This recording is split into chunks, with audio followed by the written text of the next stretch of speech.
Hello, everyone. I'm Olympia. Thank you for being here with me in this wonderful place called Lights Out Library. And I have a great story to tell you. Tonight, I will take you to Antiquity again, and this time to talk about ancient deities, gods, and goddesses that at some point became prominent or very well known in the societies that worshiped them before falling into oblivion. Not fully to some of us. Their names may ring a bell, but most people don't really know what there was behind these names. So tonight, I will tell you about Sol Invictus, or Sol Invictus, if we want to pronounce it like the Romans did. Sol Invictus was the sun god of the Romans that remained relatively obscure for centuries before turning into one of the most, if not the most, influential cults of the Roman Empire in the late 3rd century and early 4th century AD. A common theory suggests that the Church chose December 25th as the date of Christmas, the celebration of the birth of Jesus, in order to absorb or replace existing pagan festivities. On that same day, the Romans celebrated the festival of Sol Invictus, the unconquered sun, and December 25th was traditionally associated in the Roman world with the winter solstice. We will see why and how Sol Invictus rose to prominence in the late Roman Empire, and if the claim that the date of Christmas was chosen to capitalize on this festival is that solid. Because there is still an open debate among historians. After Sol Invictus, we will turn to Mithra, an Iranian god whose worship traveled across the Middle East and eventually reached the Roman world. There, it inspired a very particular kind of cult, a mystery religion, whose rites and beliefs were reserved for initiates. We will see what that meant, and there will be more after Mithra. I will tell you about Inanna, the goddess of love and fertility in ancient Mesopotamia, and one of the most ancient known deities in the world. But she didn't disappear with the Sumerian civilization where she first appeared. Under the name of Ishtar, the Akkadians, the Assyrians, the Babylonians, which are ulterior Mesopotamian civilizations, kept worshipping her, and she may have influenced the development of other deities, including the Greek Aphrodite. After thousands of years of prominence in the Middle East, her cult finally declined and disappeared in the 1st century of our era, in the wake of Christianization. Inanna, or Ishtar, was generally a benevolent figure. A much more threatening entity of Mesopotamia was the demon Pazuzu, although mostly forgotten. But I'll tell you about him. So, as you see, we have a lot to explore tonight. And this will take us from secret tribes in Rome to the ziggurats of ancient Mesopotamia, these massive structures upon which temples were built.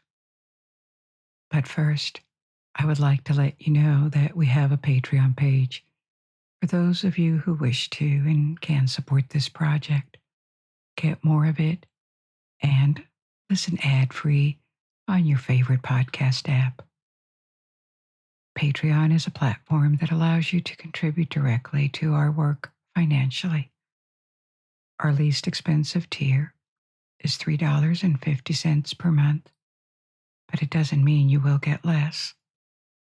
We let people contribute what they wish or can, and everyone gets everything that is on our page, because the world is a better place when the sun shines for everyone. You will gain access to 21 exclusive episodes.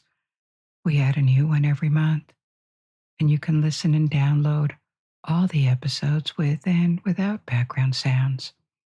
And as a token of gratitude, we offer advance releases to our patrons. We have added links to Patreon, as well as links to different streaming options, which may be better suited for you. You will find these links in the episode's description. But before we begin, allow yourself to forget about any worries. If you wish to, you may close your eyes and immerse yourself in the story. Assume a comfortable position. Maybe move a bit to settle. Take a long, deep, relaxing breath. And when you slowly exhale, feel your shoulders drop. Release the tension in your neck. Let your face soften and your jaw relax. Make sure your fingers are not clenched and that your legs are relaxed too. And allow the sound of my voice to guide you through this journey. And now, let's get started with our forgotten gods. Our first stop takes us to ancient Rome and the figure of Sol Invictus. When we think of Roman gods, the Roman pantheon, we tend to think about the Roman equivalent of Greek gods, the ones that gave their names to planets: Jupiter, Mars, Venus, Neptune, Saturn. These were obviously well known by all Romans and Romanized peoples across the Republic and later the Roman Empire. But in the city of Rome, many more deities were worshipped. There were also lesser-known Roman gods, such as Sol, as well as many foreign deities. Rome was a cultural crossroads, home to communities from across the Mediterranean, and temples could be found dedicated to gods from Egypt, the Levant, and other distant regions. For centuries, prior to the 3rd century AD, the Romans had worshipped a god named Sol, the sun, which in older writings and archaeological remains was often called Sol Indiges, meaning the deified sun, before becoming Sol Invictus in the later period, meaning the invincible sun. There is an ongoing debate among scholars about the cult of Sol.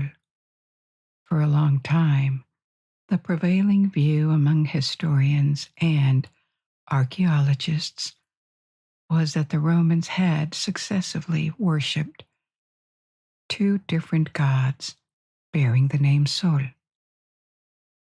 The first, Sol Indiges, was thought to be an ancient Roman solar deity who gradually declined and was eventually forgotten. Later, another god, Sol Invictus, was believed to have been introduced from the Middle East, particularly from Syria, by emperors devoted to his cult.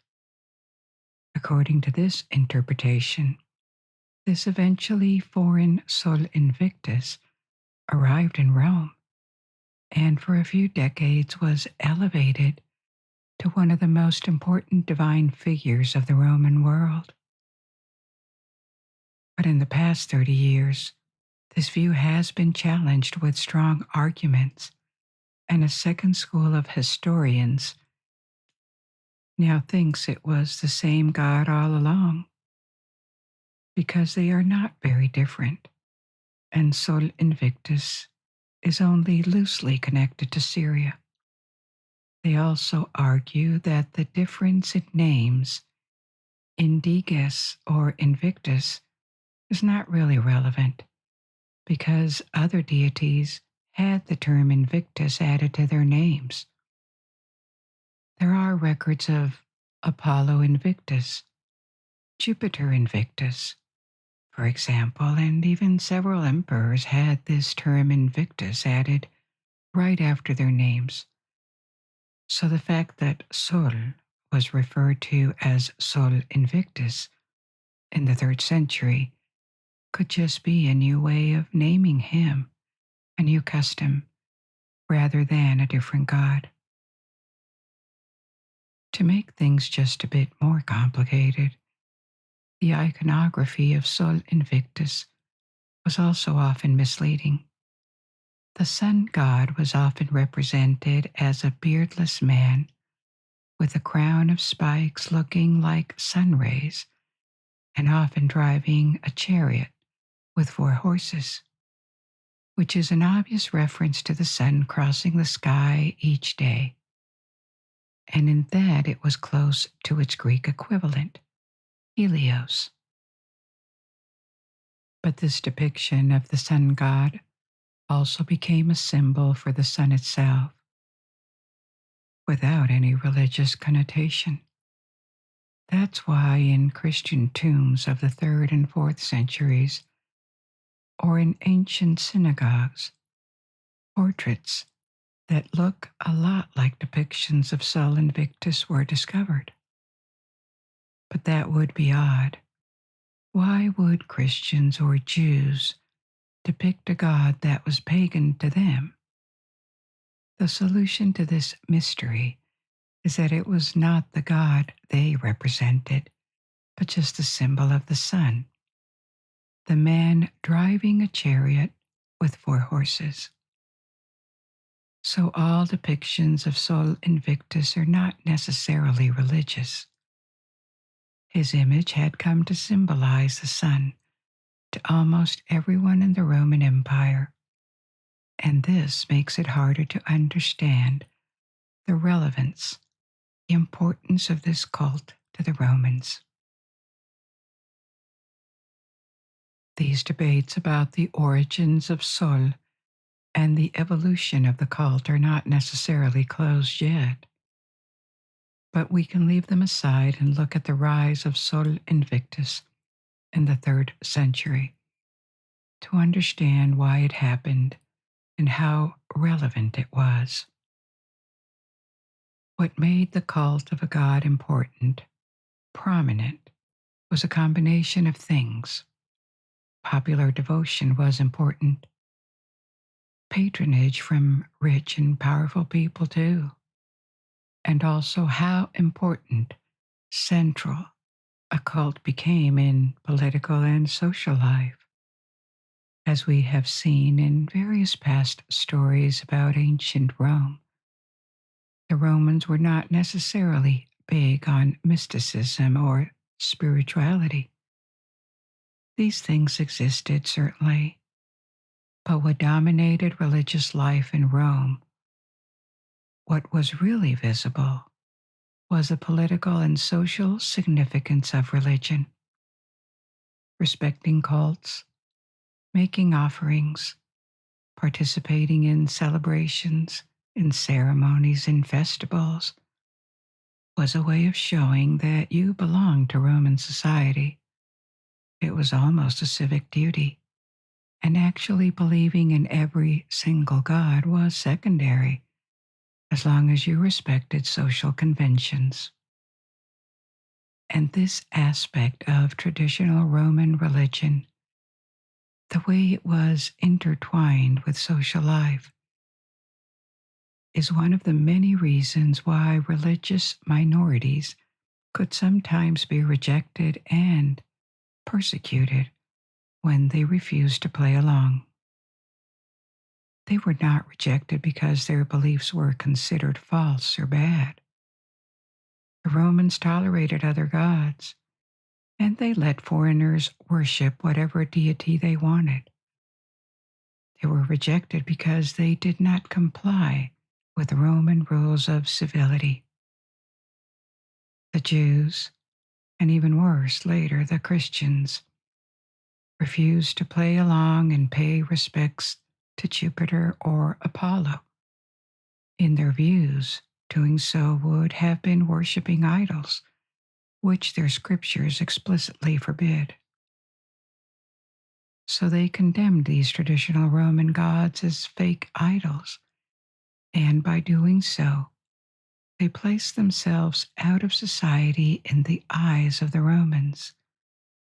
Their behavior was considered antisocial and threatening to social order. That was not the only reason for persecution. Attacking minorities and actively creating scapegoats is an old trick that is as old as politics, and there was some of that. Xenophobia also probably came into play. Judaism or Christianity were Oriental cults in the eyes of the Romans. They were un-Roman. There was also an issue specific to Christian doctrine.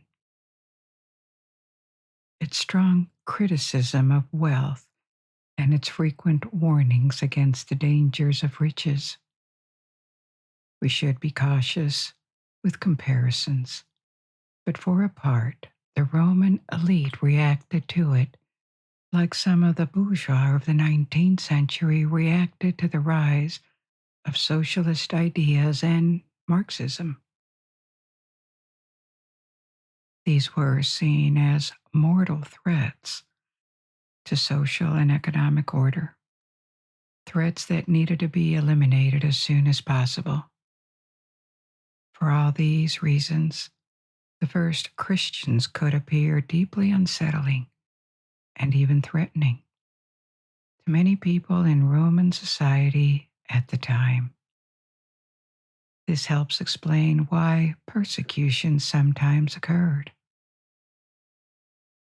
Returning to what made a cult influential in Rome, I was telling you that to be recognized among the top gods, a deity needed to be accepted by the Roman elite, the old patrician families, and have not only temples, but a group of priests and supporters recruited in this elite.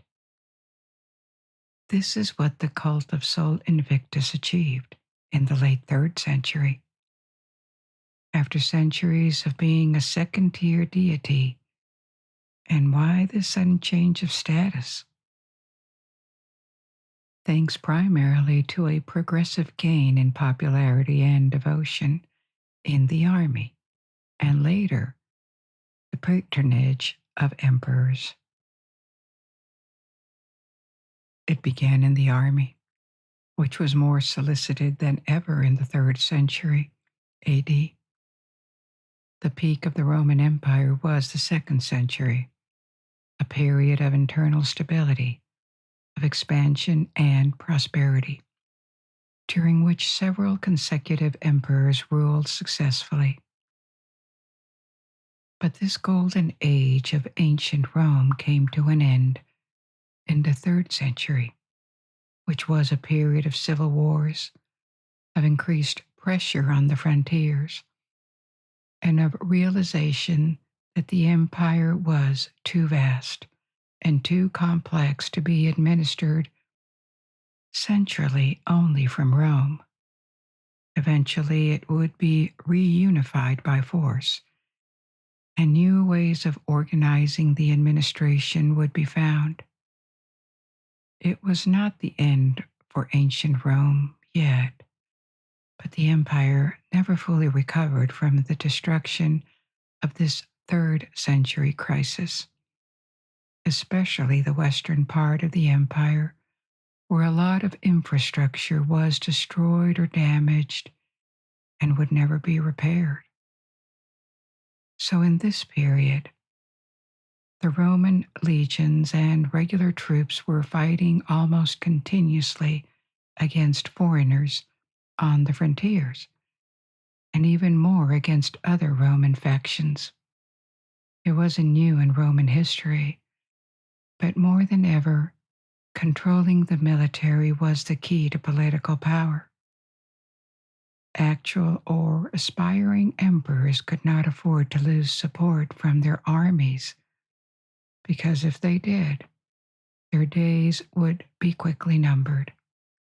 And in the 3rd century, devotion to Sol became widespread in the Roman army. Sol became the personification of victory and all of the good things that soldiers could aspire to. Instead of Mars, the god of war, Sol became the deity soldiers would pray and make small offerings to before battles, for example, while generals would ask for his support and promise to dedicate their eventual victory to him. At the time of promoting the cult of Sol, this was certainly not neutral in a war-torn society like Rome in the 3rd century. Values and views coming from the military could tend to expand to civilian life and civilian society. First attempt to advance the cult of Sol was made around 220 AD by Elagabalus, a minor emperor who reigned for a short time as a teenager before he was assassinated. This episode may be more accidental than really significant. Elagabalus had become a devotee of this Syrian sun god I mentioned earlier, and he tried to install this cult in Rome.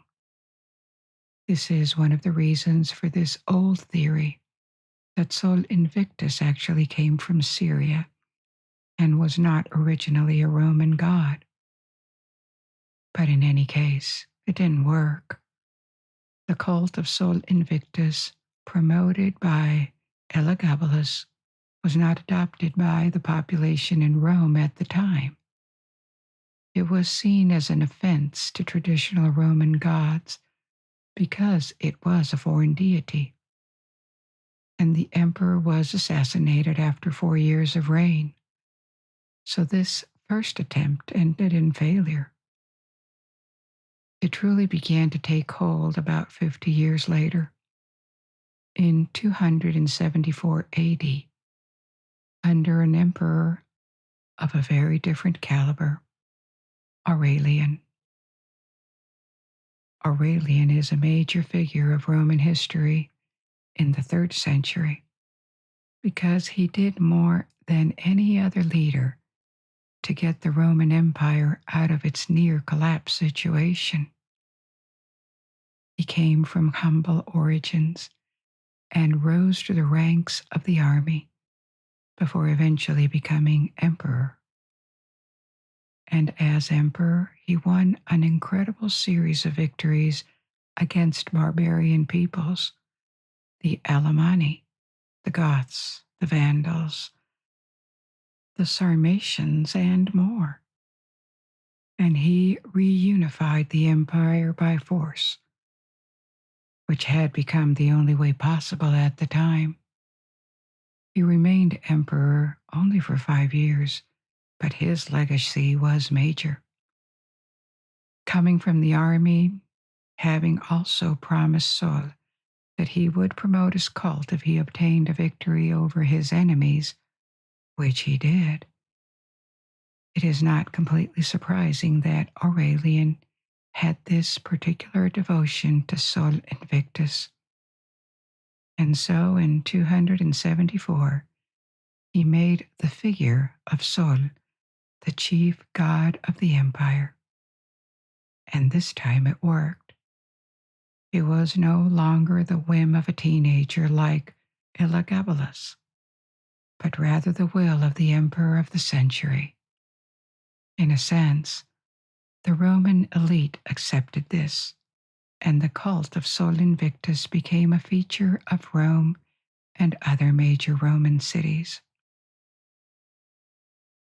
From that moment on, depictions and iconography of Sol became much more common, appearing on mosaics and paintings and coins. This is well known and well documented, but the nature of the religious practices and the rites associated with Sol Invictus remains quite obscure. We know very little about them, just that Sol Invictus had temples and a major festival that was set on the 25th of December, the day of the solstice. Aurelian put Sol at the top of his personal pantheon and encouraged the veneration of this god as a most important one. But it would be a mistake to call this an attempt at monotheism. The existence of other gods or even the validity of their worship was never attacked by the emperors at the time, nor by the cult of Sol Invictus. At most, it could be called a form of loose monotheism, and there is a term for that, henotheism, which refers to a religious system in which one god is worshipped as supreme without denying the existence of other gods. But it was not monotheism, because traditional Roman religion continued to exist. And while the cult of Sol Invictus spread to the cities of the empire, there was one monotheistic religion also growing at the time, Christianity, and it is finally Christianity that replaced Sol Invictus. The successors to Aurelian were less enthusiastic than he was in promoting the sun god, but they allowed it to remain in its prominent spot. It is finally under the Emperor Constantine I, who reigned in the first half of the 4th century, that the cult of Sol Invictus lost its privilege of being the imperial religion. Constantine converted to Christianity and played a big role in making Christian practice legal, while elevating the status of Christianity. Sol Invictus did not disappear overnight. There was a resistance to the conversion led by Constantine and setbacks. But eventually, in a few decades, Christianity became the imperial religion of Rome for good, and Sol Invictus declined all along the 4th century. The last known inscription mentioning him is from 387 AD, near the end of the 4th century. So, you noted that the festival of Sol Invictus was on the 25th of December, a date now famous to be Christmas Day. Early Christianity also used the symbol of the sun a lot, much more than today.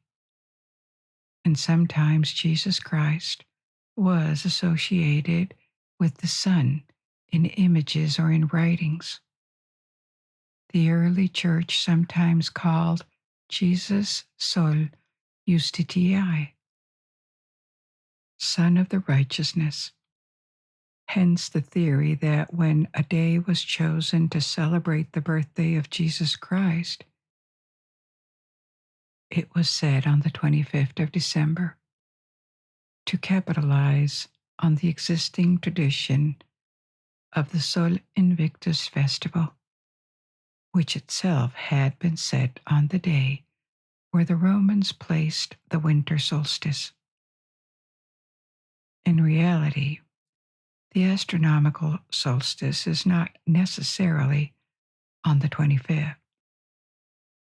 It falls around this date and it changes from one year to the next. The scriptures do not give precise, explicit information about this date, but it is not completely guaranteed that the Sol Invictus festival was the reason, or the only reason, why Christmas was set on the 25th of December.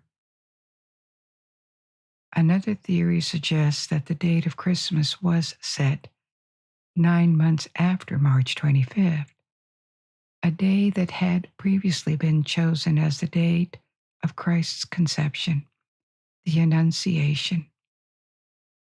If March 25th had indeed been established first, then December 25th would have been a logical choice for Christmas. Exactly 9 months later, keeping the calendar consistent.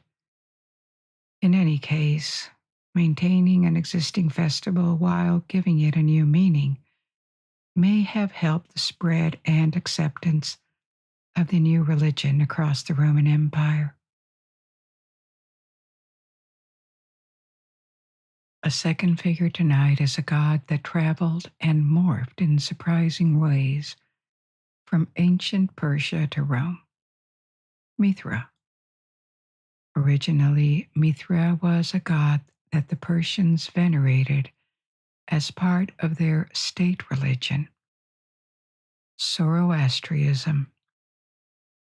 Zoroastrianism is one of the oldest organized faiths in the world. It emerged in the second millennium BC in Persia, in Iran, and it is called Zoroastrianism after its prophet, Zoroaster. This faith still exists today, with about 100,000 followers remaining across the world. There is the belief in a supreme being and creator and benevolent Ahura Mazda that is fundamentally good and is opposed to an enemy, Angramanyu, a destructive spirit that is fundamentally evil. Followers of Zoroastrianism have this cosmology defined by the fight between good and evil, and the belief that at the end of our times, good, Ahura Mazda, will triumph over evil. In practice, it is much more complicated than that. And as the official religion of ancient Persian empires for more than 1,000 years, Zoroastrianism has a very rich history. It declined and almost disappeared following the Muslim conquest of ancient Persia of Iran. Scholars are divided in their view of Zoroastrianism as a monotheistic or polytheistic religion. Because even though there was one supreme being, Ahura Mazda, there were godlike figures too, an entire pantheon. Some even consider Zoroastrianism to be henotheistic, this term I mentioned earlier about Aurelian and son Invictus. That is to say, the veneration of a god over all others without excluding the possible existence of other deities. I am telling you all this because among these gods was Mithra. The Zoroastrians have a word, Yazata, that can be translated to God or divinity. But Yazata means worthy of worship, worthy of veneration. So it names more a concept than a singular entity, like a god would be defined in the Western tradition. In practice, these Zoroastrian Yazata, or divinities, were understood as gods by their neighbors, by the Greeks or the Romans, and Mithra was one of them, a deity that could be considered as benevolent and the personification of order. He was the deity of justice, of the sun, of light, of contracts and friendships. He was the patron of everything legal and deeply linked to justice. And even though we do not have that much information about how, when, or to what extent this figure was worshipped in ancient Persia, we know it was a significant, well-known, and probably well-liked popular deity. A sign of this is that Mithra was often represented in pre-Muslim art and architecture. Like for Roman gods, Persian gods traveled with the political expansion of their civilization and the expansion of the Persian Empire.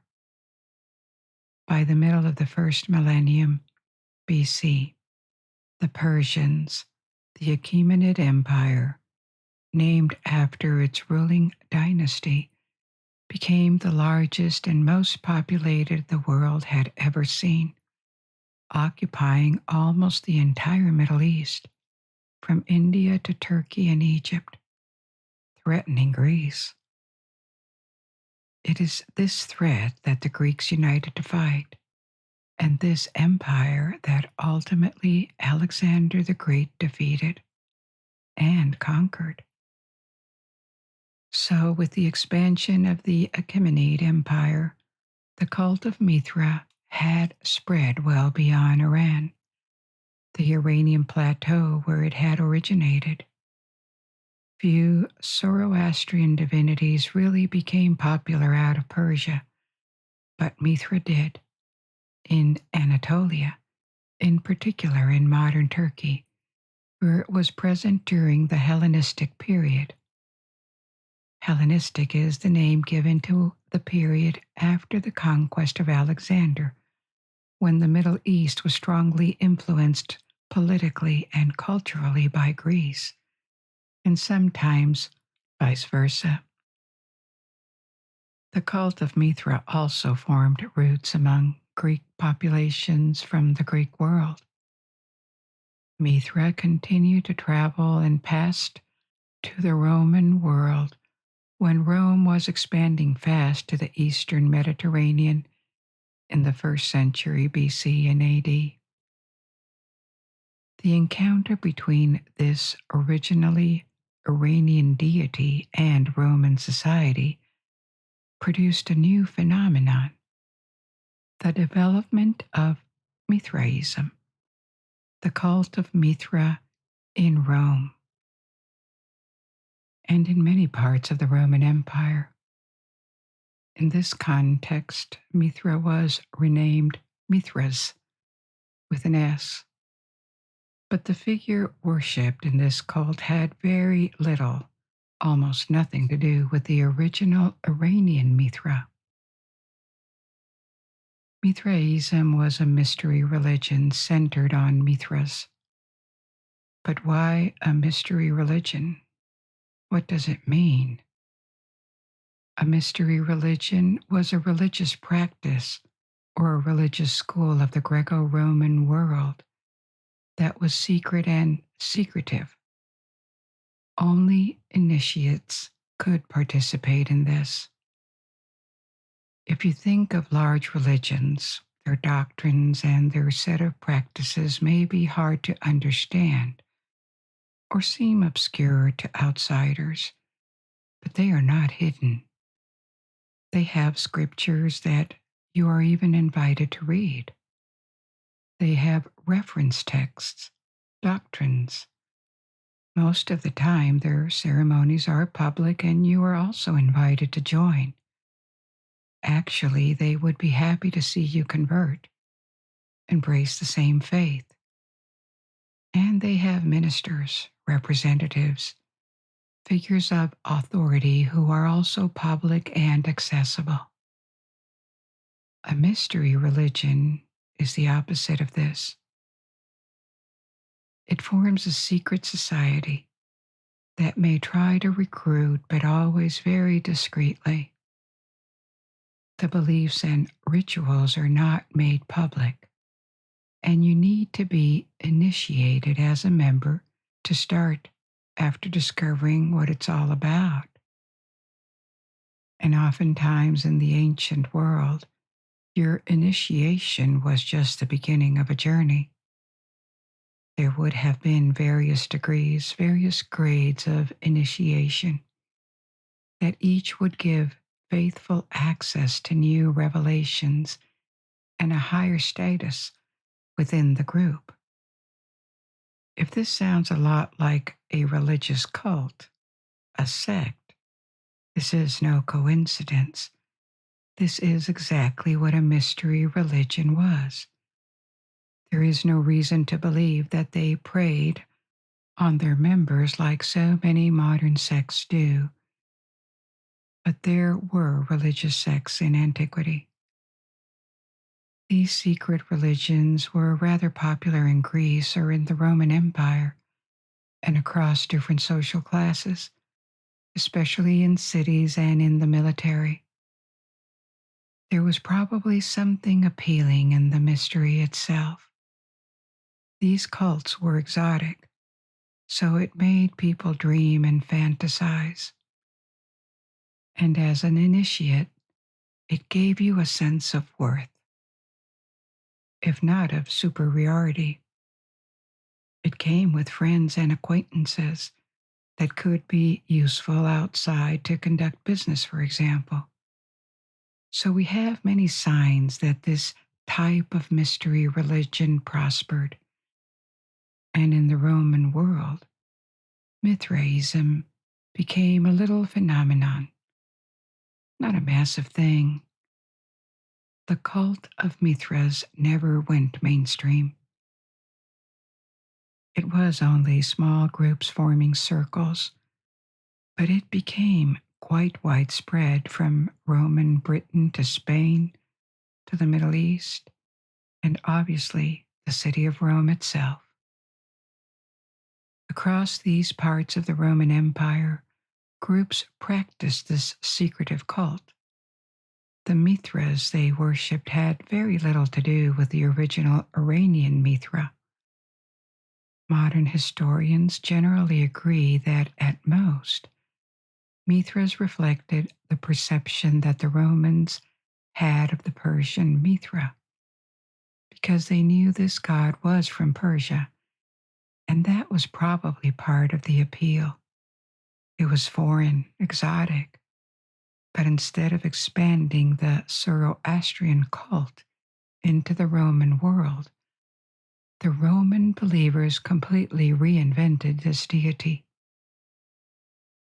The cult was popular, in particular in the western part of the Roman Empire, and for a long time, from the 1st to the 4th century AD, it was popular among the Roman army and what we would call the Roman urban middle class or upper middle class, artisans, for example, and traders.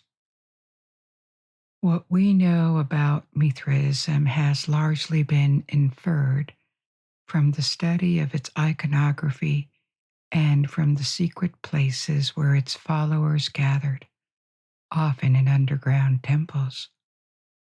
We can support that. In the first centuries, Mithraism and Christianity may have appeared somewhat similar to people who were unfamiliar with these religions. The Mithraists, because they hid voluntarily and were always discreet. The Christians, for different reasons. Their cult was illegal in Rome.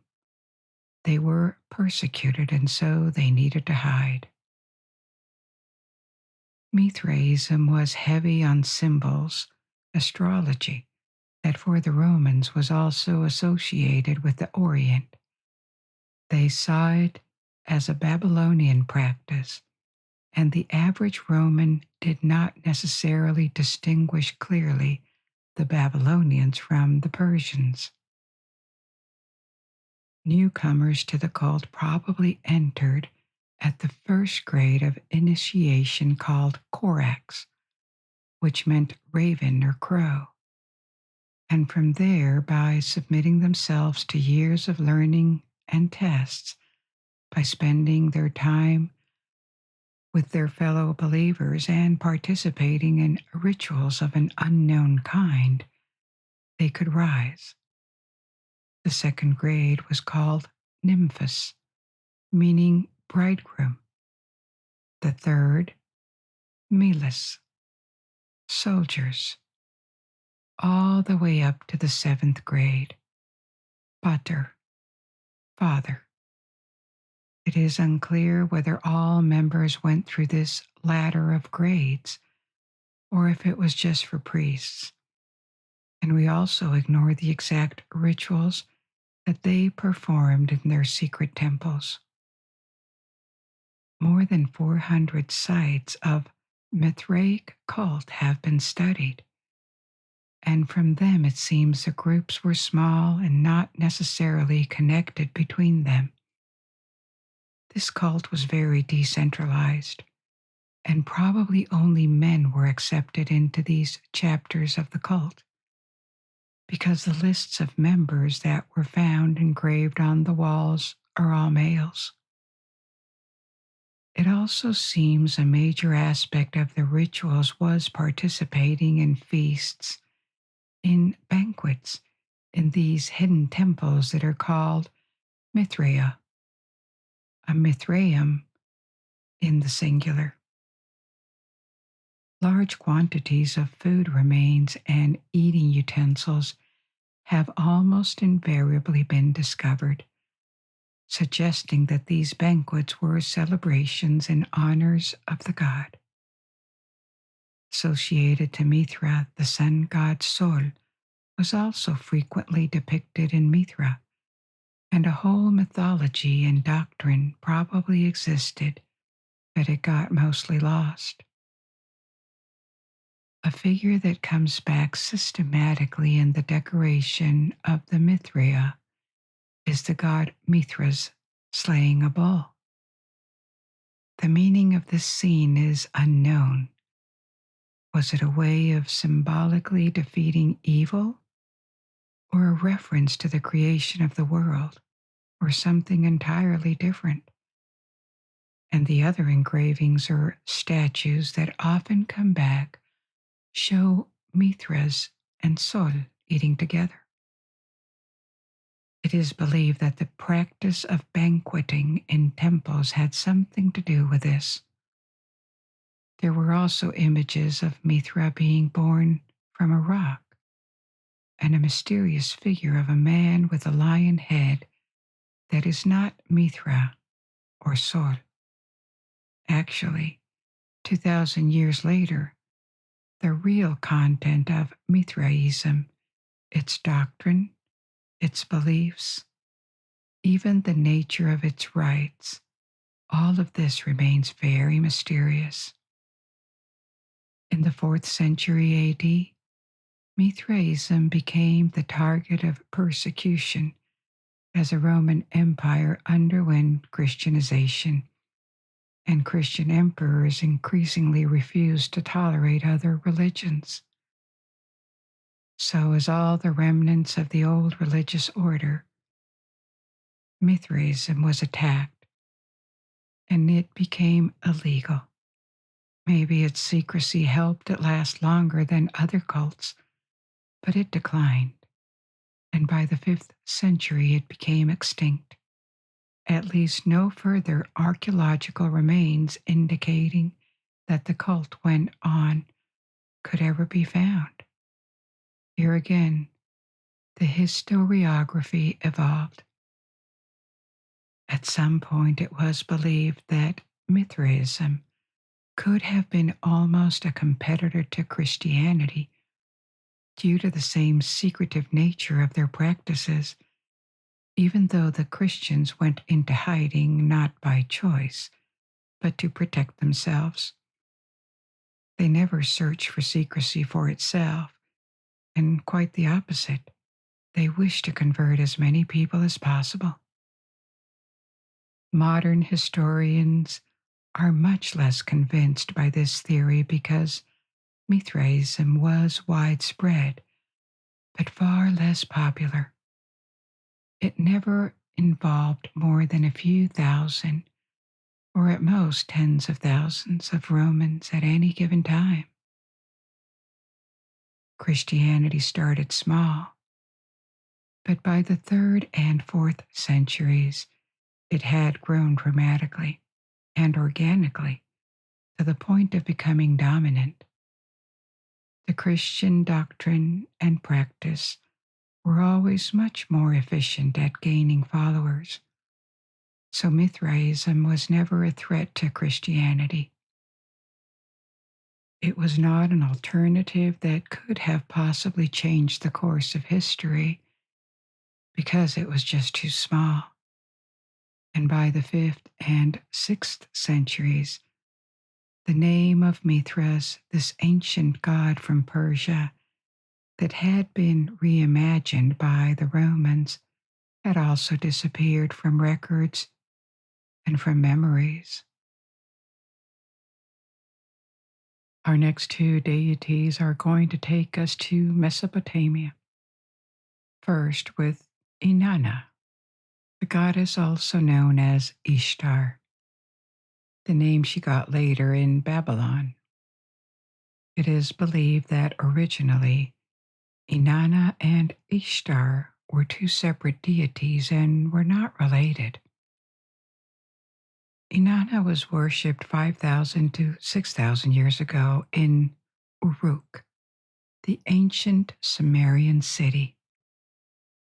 And in the 3rd millennium BC, more than 4,000 years ago, during the Akkadian Empire, the two goddesses were blended with one another and came to be regarded as the same goddess. And after that, the cult of Inanna Ishtar lasted for another 3,000 years and spread well beyond Mesopotamia. This is why the name of Ishtar is probably more famous than Inanna. But the origin of this deity can be traced back to ancient Sumer, and this makes her one of the oldest known deities in the entire world. So the Sumerian Inanna was already an important goddess, but we don't know exactly how she was regarded because her sphere of power in Sumer, the fields where she supposedly intervened, were many and were often contradictory. But her name appears in various archaeological remains, including a famous relic, the Uruk vase, which depicts rows of men bringing offerings to Inanna. We also know that in Sumer she was associated with the planet Venus. The city of Uruk and the Sumerian civilization area declined in the 3rd millennium BC as new powers replaced them. And first, the Akkadian Empire, where Inanna and Ishtar merged, as I said before, into a single goddess. From this point on, the importance of the cult of Ishtar are better known, and she was associated with different fields. She had a caring maternal aspect, being the goddess of love and procreation, by extension of fertility too. Always a major topic of concern for these ancient agricultural societies. But that wasn't all. She also had a tougher and more repressive side, being also the goddess of war and political power. Within the Akkadian Empire, her fame grew, and temples to Ishtar appeared all across Mesopotamia. Instead of being confined to Uruk, as she was initially, by comparing how often she was mentioned and how many buildings were dedicated to her compared with other gods, we know that she became one of the most, if not the most, worshipped deities by the Akkadians, and this popularity went on under the Assyrian Empire, the successor to Akkad. The Assyrians had a national god, Ashur, who could also be deemed a forgotten god, and maybe I'll tell you about him in a future story. Ashur was a major deity to them, but they still placed Ishtar above him. She ranked as the highest deity in their pantheon, and she then remained very popular among the following civilizations: the Babylonians, the new masters of Mesopotamia in the first millennium BC. You may have heard of the Ishtar Gate, a monumental gate in Babylon. It consisted of a double gate with a small frontal one and the second bigger one behind it. The frontal gate was reconstructed at the Pergamon Museum in Berlin. And even though it is only part of the building, it gives an idea of how magnificent this gate was. It is called the Ishtar Gate because it represents various Babylonian gods and goddesses, including Ishtar. The Babylonian Empire expanded well beyond Mesopotamia. It reached the Mediterranean, and in the Levant, in modern Syria, Ishtar strongly influenced other local deities. We don't exactly know if these divinities are transpositions of Ishtar to other cultures, or if they are pre-existing deities that were influenced by her.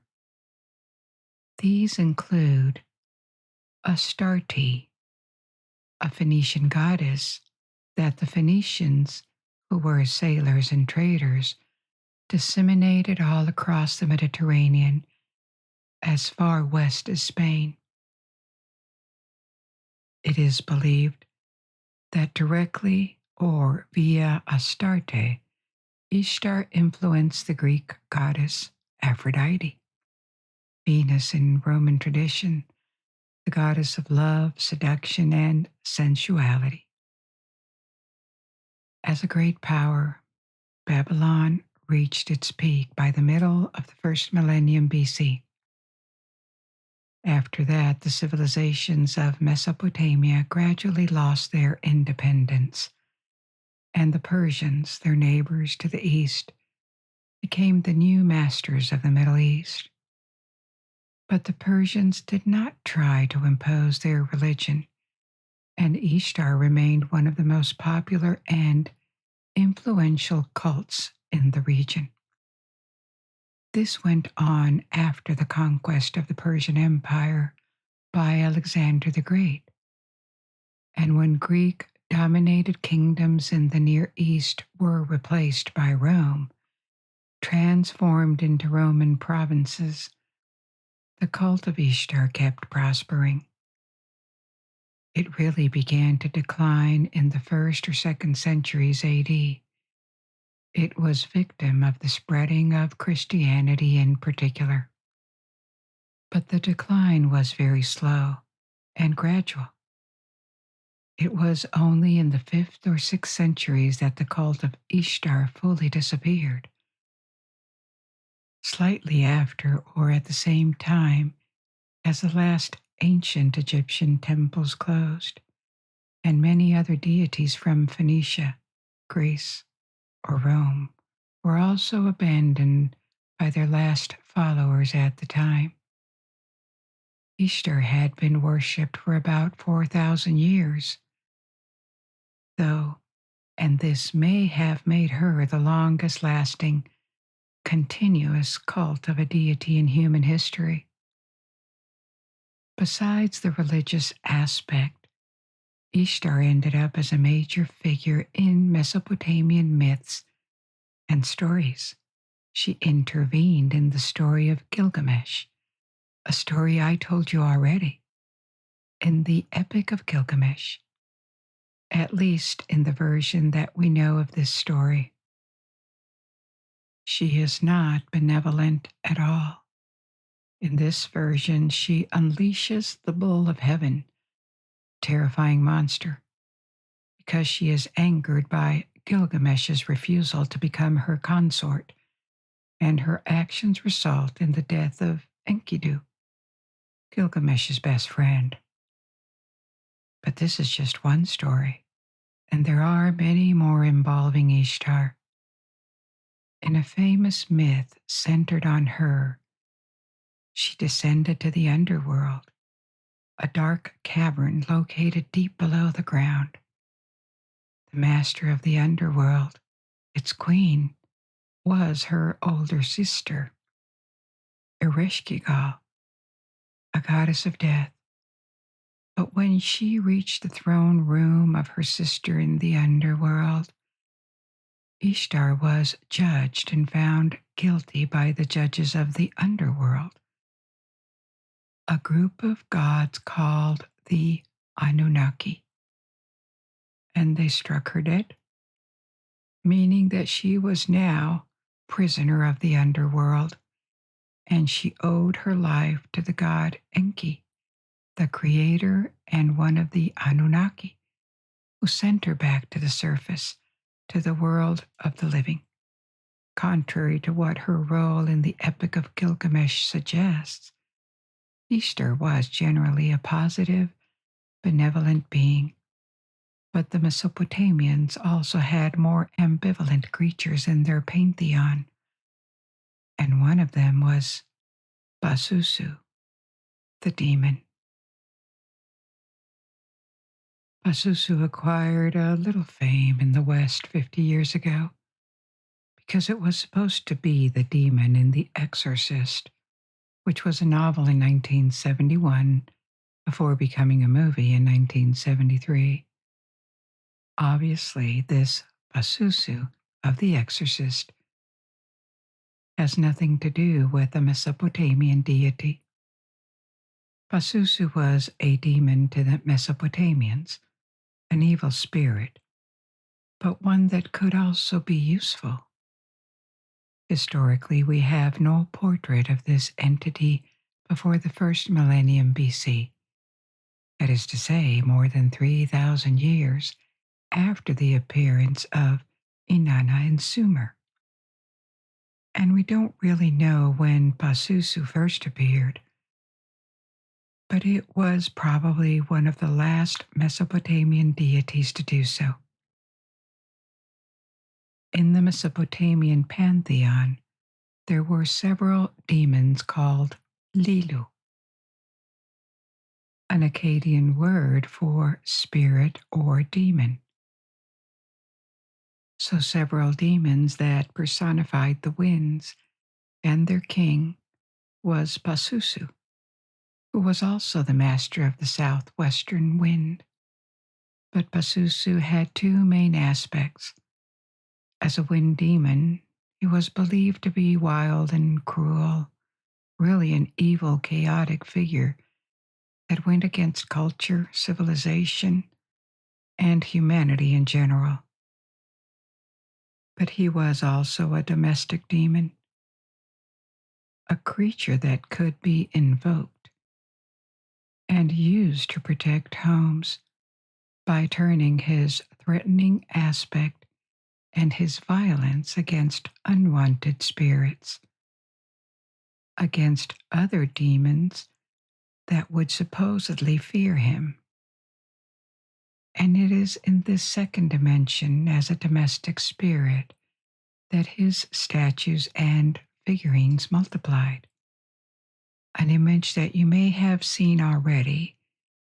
He was often represented with a man's body, but the head of a monster, like a mix of human and lion head and two pairs of wings, His name and role also appear in multiple texts about magic rituals or on the back of his statues.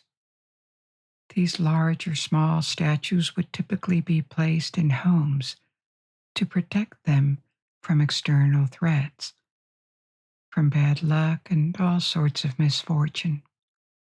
A lot of Pazuzu heads have also been discovered in all sorts of materials: terracotta, iron, bone, bronze, or glass.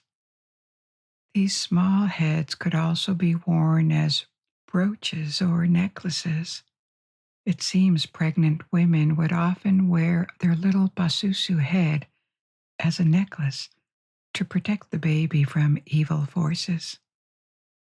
The main threat Pazuzu was supposed to protect people from was his archenemy, Lamashtu, a female demon and goddess that was fully malevolent and would try to attack women during childbirth or kidnap their children. Of the two evils, Pazuzu was considered the less dangerous and less frightening, and so he had his usefulness. From the large number of amulets and the frequent mentions of his name, we can assume that he was quite popular, perhaps even well liked, despite his demonic nature, and at least among people who lived within the lands of Mesopotamia. Unlike Ishtar, his decline began earlier than others. Once the Achaemenid Empire, the Persian Empire, invaded and occupied Mesopotamia in the second half of the first millennium BC, Mesopotamian gods began to lose ground, replaced for a part by Iranian beliefs, such as Zoroastrianism and its various figures, including Mithra. It is hard to tell precisely when ancient Mesopotamian religion disappeared, because it took centuries. The last blows were dealt by Christianization in the first centuries of our era. But when Christianization began, it seems Pazuzu had already been forgotten, because the last depictions of him discovered are from before the birth of Christ. In any case, Pazuzu fully fell into oblivion, and his name only survived on Mesopotamian tablets and engravings hidden in ruins or buried underground. And it is only in modern times that these records were unearthed, revealing the existence of a once powerful and revered demon of the wind. We've come to the end of our little journey tonight. I hope you enjoyed this adventure, and I invite you to discover and learn more. Now you can let go and sleep, or if you're not sleepy yet, you may pick another story from my ever-growing library. And until we meet again, good night. Sleep well.